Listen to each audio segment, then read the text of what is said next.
निर्माण हुआ तब हमारे पृथ्वी का कोई भी चांद नहीं था, लेकिन उसके बाद एक बड़ा सा एस्ट्रॉयड पृथ्वी से टकराया। इसके बाद लाखों करोड़ों टुकड़े अंतरिक्ष में फैल गए। कुछ टुकड़े अंतरिक्ष में चले गए और कुछ बड़े टुकड़े पृथ्वी की ग्रेविटेशनल फोर्स के कारण उसके चारों ओर घूमने लगे। घूमते घूमते वह एक जगह एकत्रित हुए और हमारे चांद का निर्माण हुआ। वह चांद जो हमारी धरती का इकलौता उपग्रह है और यह हमारी धरती से बहुत ही खूबसूरत दिखाई देता है। लेकिन इस चांद के बारे में बहुत सारे इंटरेस्टिंग फैक्ट हैं जो आज मैं आपको बताने वाला हूँ। फैक्ट नंबर 1, हम में से ज्यादातर लोग ये जानते हैं कि हमारा चांद गोलाकार है, लेकिन आपको बता दूं हमारा चांद गोलाकार नहीं बल्कि इसका शेप अंडाकार है। ऐसा इसलिए हुआ क्योंकि जब हमारा चांद का निर्माण हुआ तब इसका आकार गोल था, लेकिन धीरे धीरे पृथ्वी ग्रेविटेशनल फोर्स के कारण हमारा चांद का आकार अंडाकार हो गया है। फैक्ट नंबर 2, क्या आप जानते हैं अभी तक हमारे चांद पर 12 इंसान ने कदम रखे हैं, जिसमें से प्रथम व्यक्ति नील आर्मस्ट्रॉन्ग 1969 में और आखिरी व्यक्ति यूजीन स्टेन जो 1972 में चांद पर गए थे। इसके बाद 27 साल से कोई भी व्यक्ति चांद पर नहीं गया है। फैक्ट नंबर 3, हमारे चांद का एवरेज डायमीटर 3475 किलोमीटर है। इसके आधार पर मून हमारे सौरमंडल का 5वां सबसे बड़ा उपग्रह है और हमारे सौरमंडल का सबसे बड़ा उपग्रह जुपिटर का है जो कि गायमेड है। फैक्ट नंबर 4, जब हम पृथ्वी से सूरज और चांद को देखते हैं तो हमें यह सेम साइज का दिखाई देता है, लेकिन रियलिटी में चांद से हमारा सूरज करोड़ों गुना बड़ा है। आपको मैं एक पिक्चर दिखाता हूं, इसके आधार पे आप समझ पाएंगे।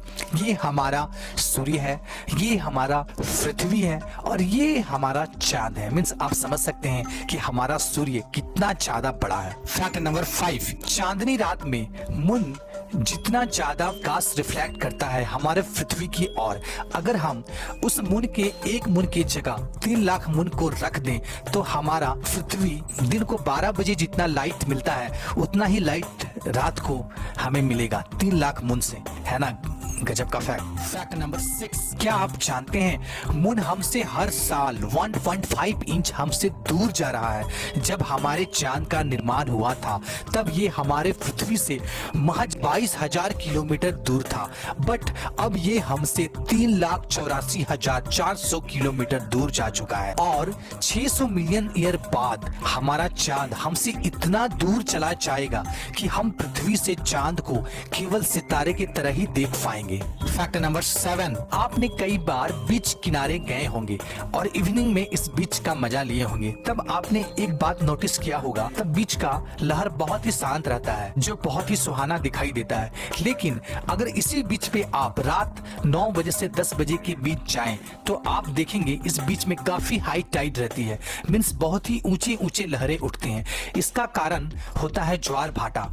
इसका कारण होता है चांद का ग्रेविटेशनल फोर्स। चांद का ग्रेविटेशनल फोर्स पृथ्वी को अपनी ओर खींचता है, लेकिन चांद का ग्रेविटेशनल फोर्स इतना स्ट्रांग नहीं है कि पृथ्वी का कोई ठोस चीज अपनी ओर खींच सके, लेकिन वह कुछ हद तक पानी में हलचल करने में कामयाब रहता है, जिसके कारण समुद्र किनारा रात को बहुत ही हाई टाइड हो जाता है और बहुत ही ऊंचे लहरें उठती हैं। फैक्ट नंबर 8, क्या आप जानते हैं मून का रात में टेम्परेचर -173 डिग्री सेंटीग्रेड तक पहुंच जाता है और दिन का टेम्परेचर जब सनलाइट के सरफेस पे पड़ती है तो इसका टेम्परेचर +127 डिग्री सेंटीग्रेड तक हो जाता है। आप समझ सकते होंगे 100 डिग्री में तब पानी उबलने लगता है, 127 डिग्री सेंटीग्रेड। फैक्ट नंबर 9, क्या आप जानते हैं पृथ्वी का 29 दिन इक्वल टू मून का 1 दिन होता है। फैक्ट नंबर 10, आपने पृथ्वी का आकाश देखे होंगे जो कि ब्लू स्काई दिखता है, लेकिन अगर आप चांद पे चले जाएं तो चांद का स्काई ब्लू नहीं बल्कि ब्लैक है। ऐसा इसलिए होता है कि मून का अपना कोई भी एटमॉस्फेयर नहीं है, जिसके कारण वहां का आकाश का कलर ब्लैक है, एकदम ब्लैक। फैक्ट नंबर 11, हम मून का केवल 60% हिस्सा को ही देख सकते हैं, लेकिन 1959 में सर्वप्रथम रसिया का एक एयरक्राफ्ट लूना 3 ने इस 40% हिस्सा का फोटो लिया, जिससे दुनिया के सामने इस 40% हिस्सा को देख पाई जो कि इस तरह का दिखता है। फैक्ट नंबर 12, आपको मून में इतने सारे दाग धब्बे दिखते होंगे। क्या आपने सोचा है कि ये दाग धब्बे आखिर आए कहां से? लगभग 3.8 अरब साल पहले बहुत सारे एस्ट्रॉइड चांद से टकराए थे, जिससे पूरे चांद में बहुत सारे गड्ढे हो गए। क्या आप जानते हैं चांद का सबसे बड़ा गड्ढा, जिसका एचकिन नाम है, इसका चौड़ाई 2000 किलोमीटर है। मीन्स मुंबई से कलकत्ता, समझ सकते हैं इतना बड़ा गड्ढा है ना, गजब का।